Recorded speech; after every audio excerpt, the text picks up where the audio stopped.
We did a whole load of stuff about Jeremy Hunt last week, looking at his family connections. I mean, one of the things that shocked me about that, Fabian, really, was to find out that it was his cousin, Virginia Bottomley, who was a previous health secretary.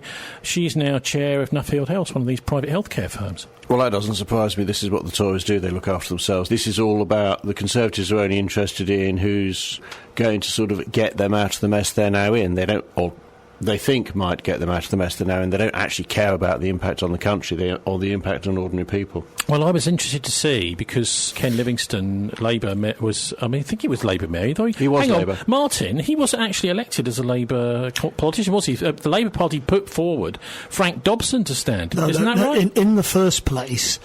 The Labour Party won the election to the GLC, but he wasn't the Labour leader, and there was then an internal coup within the Labour group which made him Labour leader, and that's how he first came to be prominent in London politics.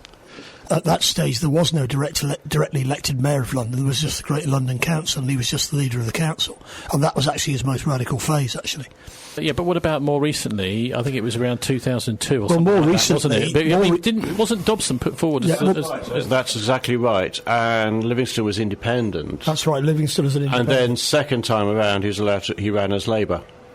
Yes, because he won and he beat Frank Dobson, he was one of the few people who's been pushed out of the Labour Party. Well, why is the Labour stood Party against the Labour Party? Why is the Labour Party left. so hostile to Ken Livingston? Well, because basically he wasn't a Blairite, and there's always been tension. Era, you're right. This is there was always tension about that. Anyway, I was fascinated to know what Ken made, because he had 2 terms as mayor of London, and then Boris took over. What Ken Livingston made, and I tracked him down earlier this week, and so we've got quite an extended interview now with Ken Livingston, talking about not just Boris, but lots of other things besides, including managing a big city.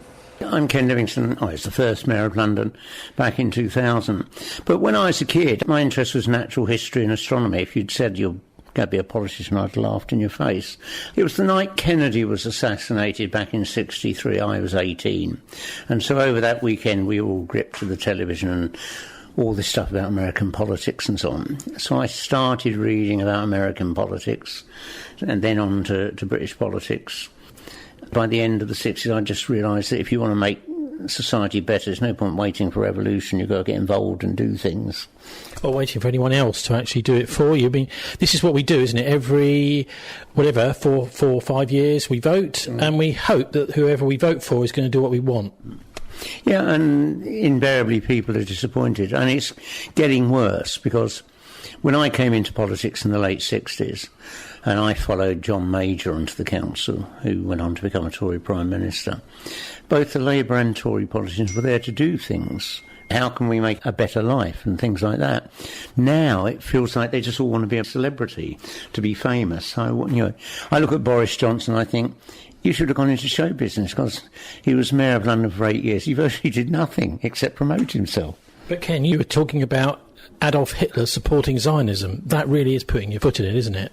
No, it simply states a historical fact. I mean, it's no different from saying we were invaded by the Normans back in 1066. And I mean, what was interesting, in the couple of weeks after that row erupted, somewhere between 30 and 40 Jewish men and women stopped me on the street to say, what's all this about? We know what you said is true. I mean, the Jewish community know. Back in July 1933, the German Zionists agreed a deal with Hitler's government, and over the next 5 years, they cooperated in moving 60,000 of Germany's Jews to live in Palestine. But cooperating is not the same as supporting, is it? I mean, at the moment, Trump is cooperating with Kim Jong-un. Only thing is, he doesn't actually support him. Well, I mean, support... It's called diplomacy. No, support doesn't mean to say you like someone. The Nazis had 600,000 Germans who were Jewish and they wanted them out. And the German Zionists wanted, Jews to go back to the traditional homeland of Palestine. So they worked together over the 6 years. It wasn't just an agreement to move. The Germans then agreed to sell Mauser pistols to the underground Jewish army and so on. And then in 1938, when the British government banned any more Jews from going to Palestine, the Gestapo cooperated with the German Zionists to smuggle them in on boats leaving Hamburg. So there was absolute solid support. And if you look at the historian who has studied this, Francis Nicosa, he's the professor of Holocaust studies at the University of Vermont, and he's been researching and writing about this for 40 years, and he says there was overwhelming support, that's the word he uses, in both the Nazi government and the Nazi party for the German Zionists. If that's true, why didn't you stick to your guns? Why did you give up on your struggle to stay in the Labour Party? Because basically the machine, the bureaucracy, is still filled with people appointed by Blair under New Labour. And they dragged this out for 2 years as a way of undermining Jeremy.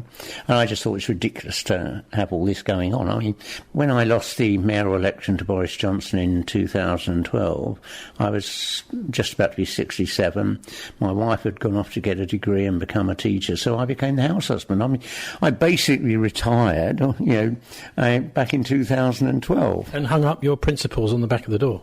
No, I mean, I was involved in doing speeches and supporting campaigns, environmental stuff and so on.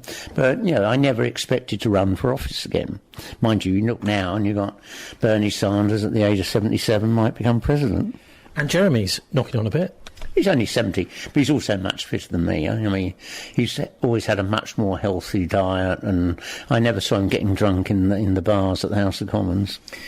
Actually, a little bit of alcohol apparently can be healthy for you, particularly a drop of red wine. What do you make of all these claims over the last couple of weeks about his health? It's no getting away from the fact that he is very old now. Oh, it's nonsense. I mean, I have never seen anybody else at the age of 72 who is so fit and so active. I see he's not just had a healthy diet, he exercises. I mean, literally, I've always been envious. I mean, I wish I could be as fit as he was. Back 50 years ago, if you'd said to me, I'm 74, I could still be working, I would have laughed at you because, a 74-year-old then was hobbling around on crutches and could hardly remember their name. But my post-war generation has had the best quality of life in human history. We're now, I mean, it's not just Bernie Sanders. You've got the former vice president who's, I think 78. I mean, there's a real chance the next president of America will be in the White House in their 80s. If your mind's still active and on top of it all, that's not a problem. What about the scandal over Chris Williamson, though? Last week we heard he's been reinstated and then suddenly unreinstated. What's going on with Chris? Well, I said the bureaucracy is totally hostile to Jeremy. They want to get rid of him. And but isn't Jeremy responsible for appointing a lot of these people, surely? No. I mean, they were all put in... When Blair turned the Labour Party away from being a democratic institution to one basically run by the leadership, the disciplinary panel, spent 11 months investigating everything I ever said or written. All the stuff about anti-Semitism was dropped. And they didn't even raise any of these issues, claiming that I said Hitler was a Zionist and Jews are like Nazis, none of that. And they just kept dragging out. They said, well, you defended the Labour MP, now Shah, that brought the party into disrepute. I mean, it's a bit thin. And Chris Williamson, he was simply saying, and I think he defined it absolutely right, by always saying, oh yes, there is a big problem with anti-Semitism. It's just made it worse. The simple fact is, now we finally got a decent General Secretary. She's dug into all our, we've got over 500,000 members. And they found that about 250 have tweeted something anti-Semitic. That's 1/20th of 1% of our members. It's actually allegedly anti-Semitic. So some of these comments aren't actually anti-Semitic. Well, I don't know because I've not seen them. I suspect when you look, Chris Williamson's being denounced for criticising the way we're handling a policy. That's not anti-Semitic. And very often anyone who criticises the Israeli government's mistreatment of the Palestinians is accused of being anti-Semitic. I mean, I criticise almost every government on the face of the planet. It doesn't mean to say I'm racist about that particular nation. Didn't Chris actually accuse the Israeli embassy, though, of being one of the forces behind the anti-Semitism scandal in the Labour Party, which is actually a scandal brought about by Labour members? No, I mean, the simple fact is, I can remember being at the Labour Party conference, it was 1981 or 1982, and for the first time we're having a debate about whether or not we should recognise Yasser Arafat's Palestine Liberation Organisation. And I remember seeing Israeli embassy officials lobbying trade union bosses to cast their block vote one way or the other. That's what embassies do. They're not there just, to look out the window and think it's nice out there. They're always interfering in the politics of the country they're based in. Our embassies do that, America's do, they all do. And by stirring up this anti-Semitism stuff, it means people are much less likely to criticise the Israeli government's treatment of the Palestinians. The embassies are not covered by our laws. They're a tiny little part of their home country. I mean, we don't even have the right for police to enter the embassy or anything like that. The simple fact is that's what embassies do.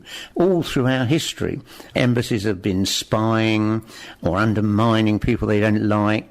Their job is to promote the interests of the country they represent. OK, so what is this anti-Semitism scandal in the Labour Party really all about then?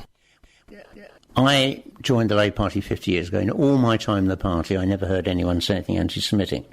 And when this row erupted 3 years ago, 80 Labour Party Jewish members published a letter in The Guardian saying in their hundreds of years in the party, none of them had ever heard or seen anything. Doesn't that depend on how you define anti-Semitism? Some people would be offended by something, no? No, it doesn't. I mean, literally, very often when I was an MP and we'd had a late night session, a Jewish MP would drive me home because he lives not far from here. He's dead now. In all those endless hours in the car, he never once raised any issue of anti-Semitism. I can't ever recall any Jewish Labour MP in my lifetime raising the issue that there's a problem with anti-Semitism in the Labour Party, because if you're anti-Semitic, you won't go join the Labour Party because all the most prominent Jewish MPs are on the Labour benches. If you're racist, you're not going to join the Labour Party. I mean, I can remember in my entire 50 years in the party, one racist comment back in 1970 when a white member in my local Labour Party complained that black people shouldn't be writing songs like Young, Gifted and Black. That's it, in 50 years. What about people that accuse you? You've mentioned the Palestinians there of having far too much to do with these terrorists, supporting the IRA, supporting Hamas, these kinds of groups. Well, look, I've not just been accused of being anti-Semitic, I've accused of being corrupt, alcoholic, violent, tax dodging. The day I became the leader of the Greater London Council back in 1981, Thatcher made a speech saying my plan was to impose on Britain a communist tyranny like those of Eastern Europe.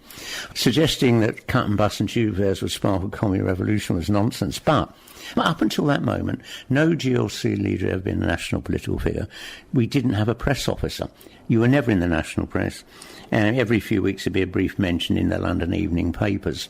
But immediately every Tory paper allocated a reporter full-time to County Hall. The Daily Mail brought their war correspondent back from the Middle East and told him he had to file 6 stories a day. Immediately the press were writing articles implying I was a Soviet agent, I was supporting the IRA's bombing campaign. Private Eye ran a story saying I had a secret Swiss bank account in which the Libyan dictator Gaddafi had put $200,000. And Tory Central Office was briefing the press, I'd been at a gay party in the East End of London where I'd been sodomised by 6 men. Now, you've got to remember, back in 1981, that wasn't the vote winner it would be today. If you're a genuine socialist, the establishment will do anything to prevent you being in power. Lies and smears are a key part of that. What about the 1980s? As a youngster growing up in London, I can remember Fair's Fair being quite amazed by it. As a school kid going to school and suddenly finding the fares to go to school were actually half what they were the previous week. What happened with that? Because you do wonder, don't you, with all this talk of congestion, we've got the same sort of problem in Bristol exactly as on a lesser scale than London has had, that actually there was potentially a way to really rid the roads of many of the cars and get everyone onto public transport. What was the inspiration behind it and why did it sink? I've lived all my life in London. I've never learned to drive, and therefore I've always wanted good public transport. When I became the leader of the GLC, tube ridership had gone down by about 40% in the last 30 years, and cutting the fares, suddenly a huge big surge of people back on. The number of cars coming into central London went down by about 10% and so on. And that was a really good thing. And then, of course, the reactionary Tory judges ruled it's illegal to cut fares, which was a real shock, created a huge campaign. But when they realised what a mistake they'd made, after about a year I got a private contact came to see me to say, well, if you want to cut the fares again, the judges won't rule it illegal this time. And so we cut the fares again. And so both the 5 years I was leader of the GLC and then the 8 years I was Mayor of London, public transport got better. And given what we now know, all this car pollution is doing to our lungs and the damage it's doing to our kids growing up in the city. I mean, I've worked for almost 50 years in the heart of London. I have the lung capacity of a man 5 years older. Now, that does real damage. But of course, back in the 60s and 70s, no one really knew about that. When it comes to Bristol, they're now talking about imposing congestion charges. You've obviously got that here in London. You've got a diesel charge as well. If you'd been allowed to carry on with that, you wouldn't need none of these extra taxes on people. Well, we brought in the congestion charge. It worked perfectly from day one. That was back in 2003. And then we moved on to tackling pollution. And just before I lost the election to Boris in 2008, we'd introduced a charge on heavy goods vehicles coming in to London. And if I hadn't lost to Boris, we were then going to start tackling the most polluting cars. Over that third term, we would have brought pollution down in London massively, because the first thing Boris did was cancel that. He never wanted to offend a motorist. Is it feasible, do you think, to have free public transport? Because that's where it was heading back in the 1980s anyway. In the 1980s, when I cut the fares, I mean, literally, getting on the tube in the rush hour, you got a seat. Now, the system is absolutely packed. It's, like sardines. So making it free wouldn't be... I mean, what you've got to do is increase our public transport capacity. Now, when Crossrail opens in a year or so, that will be one big step forward. But fingers crossed. That seems to be put off constantly. But the simple fact is, when I became mayor 19 years ago, there were 7 million Londoners. Now we're almost at 9. And you don't just need Crossrail opening, or it's going to be called the Queen Elizabeth line. We need another 2 or 3 of those to cope with the capacity. So another massive change over the last 30, 40 years is house prices. It's really, really difficult for anybody to stay in London. In fact, we're now looking at sort of trainloads of people being shipped out of the city to poorer areas so that more rich people can be moved in. Well, this is the tragedy. I mean, a third of Londoners, when they buy their first home, have to move out because they can't afford to stay here. And we're seeing an exodus. And this is all down to 40 years ago when Thatcher came to power. Up until then, Labour and Tory governments built council housing. We were building 150,000 council homes a year all over the country. And I'd been chair of housing in Camden. If we'd carried on building, we would have cleared our waiting list by 1990. She stopped building council housing shamefully. Blair carried on with her policies, as had Cameron. And therefore, the private rented sector has massively grown. And in London, the average private rent is now £17,000 a year. That's over half your take-home pay. And Jeremy Corbyn was promising this at the last election. And if we get a Labour government, we will start building council housing again. Where would you build them? There's no space. No, there is space. I mean, literally. When I became mayor, one of the first changes I made was to abolish all the restrictions on height and density. So you look at, the Arsenal Stadium. It's the only stadium with a concave roof. Now, that costs £5 million more because they had to put in a drainage system to stop it flooding the pitch. Why? Because Islington had a rule that nothing could ever be more than 30 metres high. We'd never have got the Shard if I hadn't abolished restriction on height and density. You should actually judge a property development on its merit, not on these weird things. So we can get a vast amount of new housing built. We used to be building enough so by now, if we carried on, there wouldn't be a housing problem. Everyone would have a home. How did you get on with the City of London? Because these people really like to think they run the country. Well, they do. I mean, under Thatcher, she deregulated the financial sector. And people swarmed in from all over the world because they could now, in London, they could do things that was illegal for them to do back in their own country. Dodgy deals, risky deals. The same was done by President Clinton. He repealed the banking restrictions in 1998. So Thatcher and Clinton, between them, lit the fuse that led to the banking crisis of 2008. You need to regulate the financial sector. I mean, in Britain, almost all the investment we do, our financial institutions do, is abroad. They neglect our own economy. And so you've got to regulate the financial sector. That's why Jeremy and John McDonnell are demonised massively, because the City of London's terrified, if they get in, they're going to make them pay their fair share of tax and stop all this tax dodging. Back in the 1980s, when you'd been leader of the Greater London Council, Margaret Thatcher abolished it. It was a tragedy, because we then had 14 years in which London was the only major city in the world without an administration. So by the time I became mayor, I remember the business community saying to me, City of London, saying, if you can't turn this round, firms are going to start leaving. And that's why we did this massive investment in public transport. It's interesting, because when I was leader of the GLC, the City of London financial institutions were all old Etonians and Oxford graduates, and they all went out and had a boozy lunch and didn't do much work in the afternoon. And they refused ever to meet me. They had nothing. They thought I was a dangerous Marxist agent or something. But then, when I was running for mayor, virtually the first thing that happened was the City Corporation came to see me and said, we want to work together, not repeat the mistake we made last time. And we did. What about the Inner London Education Authority? I don't know how many people remember that, but it was focusing on education in central London. What was lost when it went, and the implications of education and knife crime? Well, the old Inner London Education Authority goes back to 1889, when the London County Council was set up. When the London County Council was expanded to become the Greater London Council, the Tory government didn't want to take over the schools from Bromley and Croydon and put them in, so it left the old LCC Education Authority and called it the Inner London Education Authority. And it was brilliant. It was filled with people who'd come into politics to actually provide a better education, and we spent a lot of money actually doing that and giving kids a real opportunity. The tragedy is this government over the last 9 years has made massive cuts in education.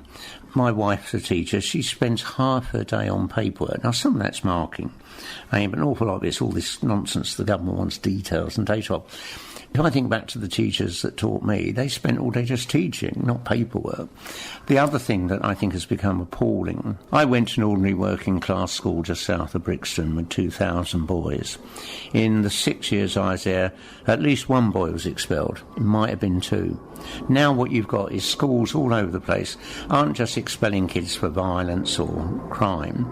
They're expelling them or pushing them to leave because they don't want them to stay because they're not doing terribly well in their exams, and it's going to bring down their rating on the exam things. Now, this is outrageous. You're pushing kids out of school, they're hanging around on the streets, they get caught up in gangs, they get caught up in knife crime. We should be saying, schools, you keep the kids in there, you concentrate on them and you help them. But to do that, we've got to restore a decent level of funding for education. I mean, before my wife became a teacher, we'd be watching the telly to 11 or 12.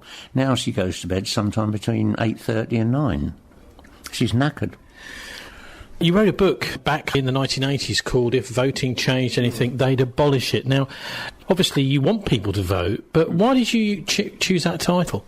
Well, when I was a kid, there was a bridge near where my mum was going to hospital at the time. My dad drove us down to see her every Saturday. And on this bridge was that slogan. It's an anarchist slogan. If voting changed anything, they'd abolish it. And then I used that because that book is about my 5 years as leader of the GLC. And effectively, Thatcher proved that true. We elected a GLC leadership that did really change things. Thatcher was terrified, so she abolished it. Literally, they will do anything to prevent socialists coming to power. Look at the smears being levelled at Bernie Sanders in the last American campaign to be the Democratic candidate for president. It was appalling. Look when President Roosevelt in 1933, having just been elected, introduced benefits for the unemployed, the Republicans were screaming it's the first step to communism. It's bonkers. OK, well, let's get on to Boris. He took over from you 2008. He is remembered quite fondly for his bikes, isn't he? Yeah, but he just inherited the scheme. The only difference he made is he cancelled the bikes I was going to buy and bought much more expensive ones. And frankly, I think that was a bit nonsense. But apart from that, but usually the other thing is, broadly, it's at the centre of London, where the business community is. For me, bringing that bike scheme, you started at the centre, but you extended it to cover the whole of London. He never did that. What about the bridge? His bridge, well, I remember China Lumley coming to see me when I was there, saying they want to build this green bridge that people just meet up and chat on and so on. And I said, that's fine. She never asked me for any money for it, though. And then, they asked Boris for money, put the money up, and it just never got built. God knows whether it was about 40 million's disappeared. Don't you think London needs something a bit like that, though? We've got all these bridges, and they're all rather sort of functional, they're not, they're just getting from one side to the other, not for hanging around. But if it can be done at a reasonable price, yes. But, the other thing was, before I lost to Boris, I was planning to build a new bridge over the East End, so that at the moment so many cars coming in from Essex go virtually into the centre of London, under the tunnel or over a bridge and then out to south east London. It would be much better to avoid all that by letting them cross the River Thames much farther to the east. Boris scrapped that. It was about a dozen major transport projects I had. They're all mentioned in my autobiography. And Boris stopped all of them. The only one he didn't cancel was the bikes. You've got a massive hub for aviation here, Heathrow particularly. What's Boris's record? Well, Boris was always promising, because he represented a constituency that would be affected by it, that he'd lie down in front of the bulldozer. He's a bit more equivocal now, because I think most Tory MPs want a big expansion at Heathrow. The trouble is, that will be devastating. Back in 1946, when the Labour government decided to have our airport at Heathrow, there weren't a lot of people living around there. It was on the outskirts of London. If anyone could have foreseen what it's going to be like now, they would have put it much farther out. And therefore, to put another... if you want to expand our air capacity, you should look at the other surrounding airports and so on. Like Stansted, Gatwick. Yeah, like those. Or build another one out there. But you don't really want... the pollution those planes cause. And there's, 1 million people living around there now. So if you had to give us your review of Boris's time as Mayor of London, this is what he's achieved. He introduced the bike scheme I started. The only other thing he did in his 8 years, he built the cable car to nowhere, which was a disaster. I'd been approached, say, can we have a cable car? And we looked at it and it's financially disastrous, so I said no. Then they get Boris to build it and basically no one uses it. And the only other thing he did, he supported the building of a revolving restaurant in the Olympic site. That's it for 8 years. The thing that struck me about Boris, I don't actually think he's a politician. I think he wants to be a celebrity, to be famous, have women chasing him and all of that. I found that 8 years of my life was the best time I ever had in work. We could do so much. It was 24/7. But all I ever saw Boris doing was using it to promote himself. And I think Boris should have gone into show business, not politics. What was his biggest disaster in London, do you think? I can't think of a disaster. If you want to define disaster, the fact he didn't really do anything for 8 years. And now we've got a huge housing problem. Just as about a month before I lost the election to Boris, a new law came into power that I'd asked Blair to pass, giving the mayor power over housing, because I hadn't had any of that. I'd got the Prime Minister, Gordon Brown, to give me £5 billion to start building council housing. Boris didn't do it. I would have started that programme. And, that's our problem. Boris has left Sadiq Khan, the current mayor, with an appalling inheritance. So are you saying that Boris had £5 billion to build council houses with, public housing, that he just decided he was going to turn his back on? Yes, he did. Literally, it's appalling. Because, as I say, that's one of the biggest problems we've got in London now. Air pollution, lack of housing that's affordable. The London media, do they do a good job, do you think, on reporting the way that London's governed and the way that you and Boris have made a different kind of job of it? Back in those days, I was leading the GLC. newspapers had lots more staff than they do now. If a reporter turned up to interview me, they'd obviously have spent a day researching and getting ready the questions and things like that. Now it's just, one guy turns up, the camera over his back and asks a few questions and goes. But also the real problem we got is that the Evening Standard, when I first became mayor, was run by Max Hastings. It was really brilliant. He was completely fair and honest editor. I had to read it every day because there was real news in it. And then it was taken over by Veronica Wadley, who just used it as an advertising magazine for the Tory party. And half the readership dropped away during her years running it. And it was all filled with lies and smears. 6 months of headlines saying I was corrupt in the run-up to the 2008 election. And literally, Boris, as soon as he got elected, appointed a committee of Tory council leaders to investigate it. After 10 weeks they came back and said, no, nothing. What about the BBC, though? Because they're supposed to do a bit of a better job. We pay for them. They're supposed to be public servants. They're not bad, but they do have a bias. A week before the 2012 election, Question Time was going to have a debate between me and Boris, the Lib Dem, and the Green candidate. And Linton Crosby, his campaign manager, Boris was doing badly in all the debates, so he asked the BBC to scrap it, and they did. They then lied, saying, well, we decided to scrap it because it's only about London, people wouldn't be interested. We pointed out that the one 4 years earlier had been the best audience figures for Question Time in the whole year. And I also noticed that they seem to make much more. They headline Labour's got an anti-Semitism problem. If you look at ITV, it's very seldom. It's third or fourth item. And when the Evening Standard started all these allegations, I was corrupt, the BBC London region programme just reported them all. But they hadn't bothered to check was any evidence of it. ITV's London programme, they were much more cautious about it. So I think there was a sort of an establishment bias in the BBC. It's not a bad thing, but, it's not perfect either. What about Brexit? This is gripping the country. I think most people, if we had a referendum on whether we want it all over and done with as soon as possible, everyone would vote yes. Well, all the polls suggest it'd be about 54% Remain and 46% Believe. And what's changed public opinion isn't politicians, but it's all the business communities have come out and said this is going to be a real problem. And you see, in the referendum, everyone was making guesses about what will happen if we stay, what will happen if we leave. But they can only be guesses because no country's ever walked away from a trade bloc of this size. It's the largest economy in the world. So you need to look at the past.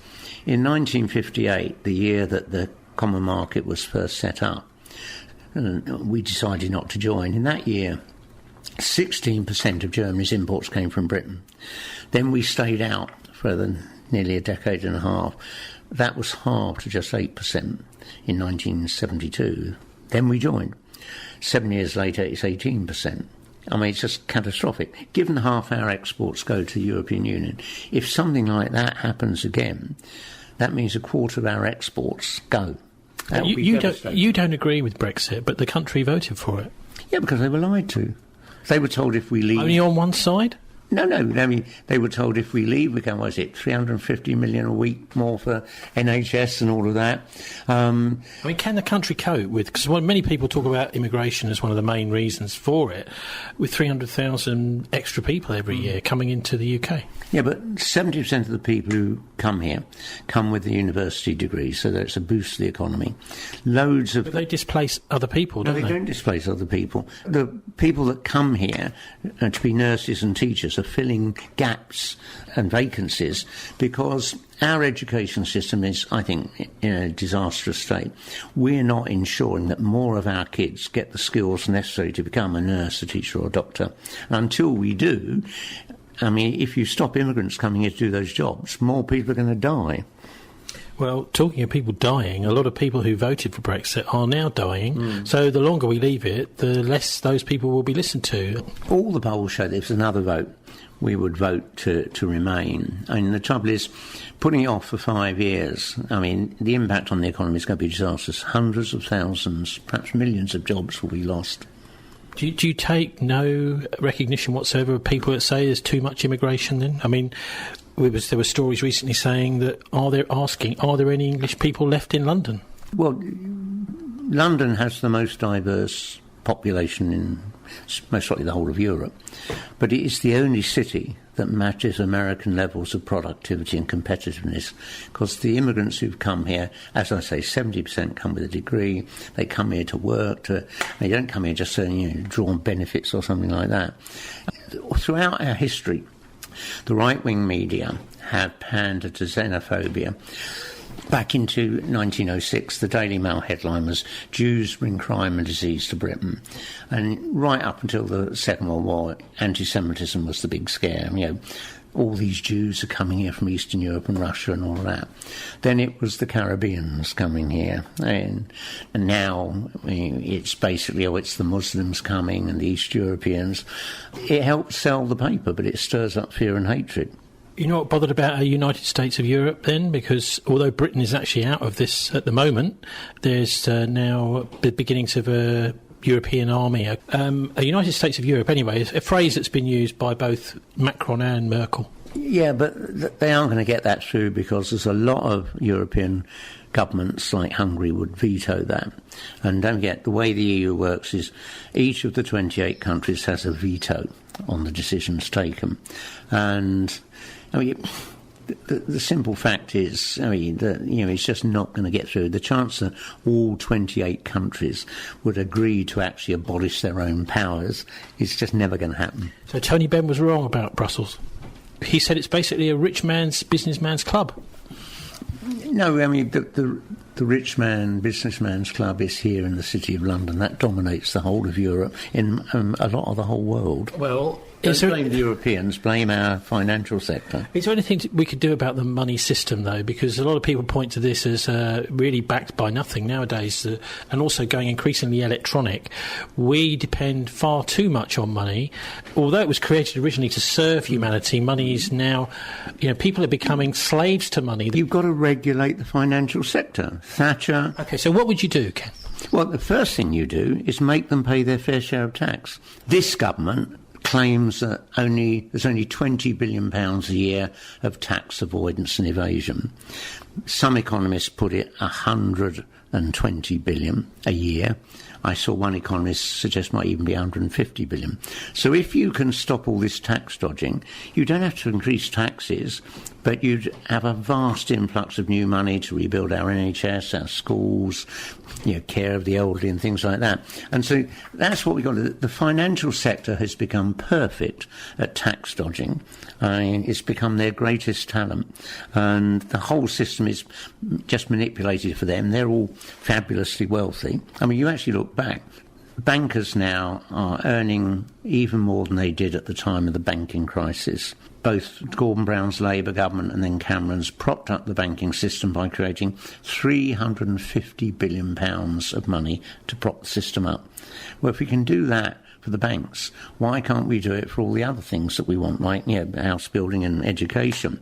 But also, the average person, their wages are no better in real terms than they were back in 2008. But the bankers are still getting vast increases in their money. This is a profoundly unfair system. Are we ever going to see a Labour leader, do you think, maybe a Prime Minister that will deal with this? Well, that's why there's going to be everything done possible to stop Jeremy becoming Prime Minister, because Jeremy Corbyn, John McDonnell and myself, we've all been arguing this for decades, Now it looks as though we're on the verge of having a government that will crack down on all the tax dodging. Well, a lot of the polls are actually saying the opposite. They're saying that Jeremy Corbyn doesn't really stand much of a chance at the moment because of all the shilly-shallying over Brexit. If he'd been clear about what he wanted, he may actually win a general election, but now he looks like he won't. And also, remember, many of the poorest areas of the country were some of the areas that voted Brexit. Yeah, and that was the problem Jeremy inherited. Jeremy respects the referendum, and also half of Labour's constituencies had voted to leave, and so he spent 3 years holding the party together. I think we're on the verge of coming out saying we have to remain. And we have to have another referendum. And it's taken a long time to get there, but I think there's not the slight. If we have an election in the autumn, we'll be clearly arguing to remain. That's the former Mayor of London twice, Ken Livingston, the former leader of the Greater London Council back in the 1980s, speaking to me earlier this week from his home in Wilsden.